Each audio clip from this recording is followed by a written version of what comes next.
महाराज जी, अभी मैं 18 साल की पूरी हुई। महाराज जी, मैंने शराब एवं सिगरेट का भरपूर सेवन किया है। नशे की दवाई अपनी दादी को पिलाई ताकि एक पुरुष को अपने घर बुला सकूं। मैंने अपनी दादी के कान के जेवर गिरवी रखकर कई पुरुषों का संग और सारे दूरदर्शन किए।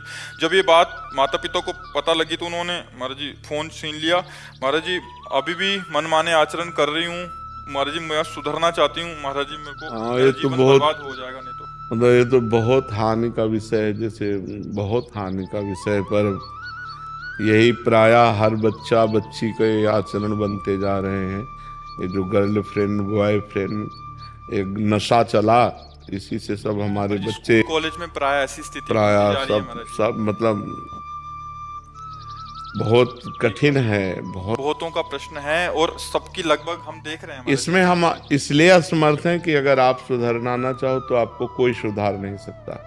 और आप सुधरना चाहो, मान लो अभी कहीं ना कहीं आप में पवित्रता बकाया है, तब आपकी हिम्मत आई, आप सभा में अपनी बात रख पाई हैं।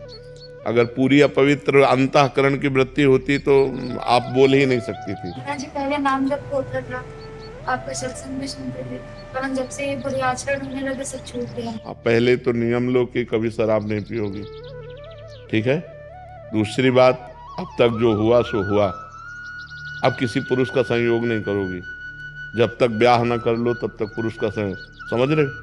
हमारी पहली बात, शराब नहीं पियोगी। सिगरेट भी शराब सिगरेट जो भी ये व्यसन है, मतलब जो व्यसन है उनको, मतलब शराब का तात्पर्य है ड्रग्स है, हुक्का है, सिगरेट है, जो भी व्यसन है वो व्यसन नहीं करोगी। हमारी बात मान लेना। और अब पुरुष का संयोग नहीं करोगी जब तक ब्याह न हो जाए किसी भी पुरुष का। बड़ी व्याकुलता चढ़े तो उपवास कर लो, 1-2 दिन भोजन नहीं पाओगी, बुद्धि ठीक हो जाएगी।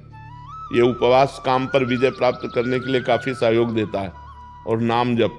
और तीसरी बात, जो भी आपका जीवन बैग का रहा उसे मिट्टी डालो। अब आगे अच्छा जीवन व्यतीत करो। अभी नए बच्चे हो, सुधार कर लो अपना, ठीक है। महाराज, माता पिता पुरानी बातों को लेकर टांट करते हैं तो सह लो, उससे पाप नष्ट हो जाएंगे। चुप हो जाओ। वो जो अंदर जलन होगी ना, उससे पाप नष्ट हो जाएंगे। चुप हो जाओ, अब कोई नया पाप मत करना। महाराज जी, इनकी बहन, इनके माता पिता जी अब स्वीकार नहीं कर रहे इनको, मतलब इनको बेदखल करना चाह रहे, तो ये भी चाह रही थी कि हमें बेदखल करते हमें स्वच्छंदता मिल जाए, तो वो बिल्कुल भी स्थिति में नहीं। और वो इनका दिया का कुछ खाना भी नहीं जा रहे, क्योंकि दादी को दवाई खिलाती थी तो उनके मन में बहुत डर बैठ गया कि इनका दिया वो कैसे खा ले। आचरण तो बहुत गलत हो गए हैं। पिताजी के लिए कुछ कह दीजिए, क्योंकि वो आपको सुनेंगे तो हो सकता है उनके मन में कुछ हो जाए, तो इनको स्वीकार कर ले, वरना वो स्वीकार नहीं। वैसे चाहिए, देखो वैसे हमारे जैसे भगवान का स्वभाव है कि घोर वैश्यागामी भी जब सुधरना चाहा, भगवान की शरण में आया तो भगवान ने संत बना दिया। अगर हर जीव को चांस मिलना चाहिए। अब जैसे वो बच्चा है, उसे गलती हो गई, माना बहुत गलती हो गई, बड़ी गलती हो गई, लेकिन वो सुधरना चाहता है, तो माता पिता को चाहिए कि प्यार दुलार से अब संभाल दें। और वो बच्चा जब हमारे सामने कह रहा है कि अब नशा नहीं करेंगे, अब गंदी बात नहीं करेंगे, तो निश्चित सुधार हो सकता है। सबको ही सुधरने का चांस है, सबको चांस है। हम कहते हैं बुढ़ापे तक चांस है। अगर आखिरी में सुधर जाए तो सुधार हो जाए। तो ऐसा नहीं है कि ये गलत है तो फिर उसको जीवन भर हम गलत कह के टॉर्चर करते रहे। नहीं, गलती हो गई, अब उसका सुधार हो जाना चाहिए। और वो सुधरना चाहती है तो उसे चांस देना चाहिए। माता पिता को, बहन भाइयों को चाहिए कि चांस देना चाहिए। अच्छा, बेदखल कर दो, अब वो गंदी बातों में और गिरती चली जाए तो उसका जीवन नष्ट हो जाएगा। माता पिता यद्यपि गलती की है, दंडनीय गलती की है, पर अब उसको क्षमा करके उसको दुलार देते हुए आगे बढ़ाओ। सबको सहयोग करना चाहिए एक दूसरे का, कि गिरते हुए को थाम करके आगे बढ़ाने का, ना कि गिरते हुए को लात मार के और फैला देने का।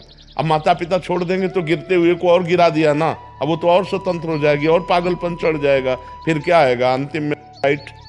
महाराज जी, सामर्थ्य नहीं है छोड़ने की। नहीं, छोड़ दो बच्चा, नहीं तो किसी काम के नहीं वो रहो। भी कह रहे कि एक बार अटेम्प्ट भी कर लिया है। नहीं, वही तो हम तो जो निर्णय बता रहे हैं वो बुद्धि का बता रहे हैं। जो गलत बुद्धि जाती है उसका अंतिम निर्णय यही होता है। सुधार लो। आज जो हम कह रहे हैं मान लो, नहीं तो इसके बाद वो दुर्गति होगी। यही नहीं, नरक में दुर्गति होगी और अन्य जीवों में जब बनोगी तो दुर्गति होगी। अभी मनुष्य हो सुधार सकती हो, कैसे नहीं सुधार सकती? महाराज जी, अंदर से सामर्थ्य। कैसे सामर्थ्य नहीं? ऐसे कैसे कि तुम शराब पीते हो, सिगरेट पीते हो और अपनी दादी को तुम नशा दे करके व्यभिचार करती हो? ऐसी तुम्हारी हिम्मत कैसे हो गई? धिक्कार तुम्हारे मनुष्य शरीर को। अभी तुम्हारे पास शासन नहीं पड़ा, इसलिए तुम्हारी मनमानी चल रही कि मैं ठीक नहीं कर सकती। भय से सुधरते हो। अगर बचपन से सुधारा होता ना तो गंदे आचरण बनते नहीं। पहली बार अगर जो गलती की थी ना उसी समय तुम्हें शासन में ले लिया जाता तो आप ठीक हो जाती। अब मनमानी आचरण, अरे बूढ़ी दादी, उनको अब पौष्टिक वस्तु पानी चाहिए कि उनको बेहोश करने वाली चीज पानी चाहिए? तुम्हें ब्रह्मचर्य से रहना चाहिए, पर पुरुष से। ब्लैकमेल करने लगती है, जानती है कि इनको मन में भय थोड़ा सा डाल दिया तो ये ब्लैकमेल कर देती है कि हमको अगर मारो तो तुम नहीं, तुम भी सुधरो और उनको माता पिता को भी सुधारो, कह दो इसको सुधरने का चांस दें। सुसाइड कोई अंतिम निर्णय नहीं है, बहुत दुर्गति होती है सुसाइड के बाद। 5 होटल थोड़ी रखा कि क्या होटल में पहुंच गए, दुर्गति है, प्रेत योनि की प्राप्ति होती, महान दुखदायी होती है। सुसाइड को तो सोचो मत। अपने आचरण को सुसाइड कर सकती हो, शराब नहीं छोड़ सकती, व्यभिचार नहीं छोड़ सकती, गंदे आचरण नहीं। नाम जप करो और सुसाइड की कभी सोचना मत ही, और माता पिता से कह दो कि एक बार क्षमा करो, उसको अच्छे मार्ग में चलने का चांस दो। महाराज जी, आप कह रहे हैं कि पिछले 2 साल से सत्संग कीर्तन सुन रहे हैं, महादेव की भक्ति पिछले 10 साल से कर रहे हैं, अभी राधा नाम। महाराज जी कह रहे हैं कि ये मेडिकल लाइन में है और पिछले 5 साल से ड्रिंक की लत लग गई और अभी छोड़ नहीं पा रहे महाराज जी ड्रिंक। हाँ, तो ठीक नहीं है। और कह रहे कि पर प्रभु को पाना चाहती हूँ। नहीं, गलत बात है, गलत, बिल्कुल गलत बात है, बिल्कुल गलत बात है। आप रोज बताओ कि मैं रोज गंगा नहा के आती हूँ, लेकिन ये भी बात तो समझो गटर में रोज डुबकी लगा रहे हो। ये जो मद्यपान है ये हमारे शास्त्र विरुद्ध है। 5 में कलयुग का वास है और महापाप बताया गया है। पर स्त्री गमन, मदिरापान, द्वितखीड़ा, हिंसा और जुआ, किसी की हत्या कर देना, हत्या करने वाला या जुआ खेलने वाला या पराई स्त्री से भोग करने वाला या मांस खाने वाला या शराब पीने वाला, ये सब, ये कभी भगवत प्राप्ति की बात ही नहीं हो सकती। ये तो पहले गंदी बात छोड़ो ना। अगर भगवत प्राप्ति चाहती तो गंदी बात छोड़ो। ये क्या मनमानी आचरण, ये क्या है? एक बार अपने ऊपर घृणा तो पैदा करो कि आप कितना गलत कर रहे हैं। जब तक उसे दोष दृष्टि नहीं मानोगी तब तक तो चलता रहेगा ना। कैसी कैसी कैसी गंदी आदतें पाल ली हैं। 100 रुपया अगर रोज जोड़ लो और महीने में कितना होता है? 3,000 रुपया किसी गरीब की सेवा में लगा दो, किसी बीमार की सेवा में लगा दो तो भगवान की प्राप्ति का हेतु हो जाए। ये क्या है? क्या है? क्या इसमें आपको घृणा करनी चाहिए, आपको छोड़ना चाहिए। आज नियम लो कि मैं शराब नहीं पीऊंगी। हिम्मत हो तो बोलो, है हिम्मत? पक्का? वृंदावन में बैठी हो हमारे सामने, बोलो आज के बाद शराब नहीं पीऊंगी। आज के बाद शराब नहीं पीऊंगी। हाँ, भगवान तुम्हें बल देंगे, भगवान तुम्हारी सहायता करेंगे। नाम जप करो और आज के बाद शराब नहीं। हाँ, बस शराब मत पीना तुम। वो सब ऐसे हो जाता है जैसे घर में पोछा लगाया और फिर धूल फेंक दो। तो पोछा लगाने का मतलब क्या रहा? नाम जप का मतलब क्या रहा? जब आपके आचरण पवित्र ना रहे, आपका खान पान पवित्र ना रहे, मांस आदि तो नहीं पाते। हाँ, तो बस शराब आज से छूट गई, अब दोबारा मत पीना। अगर अब पियोगी तो फिर कोई चांस नहीं है।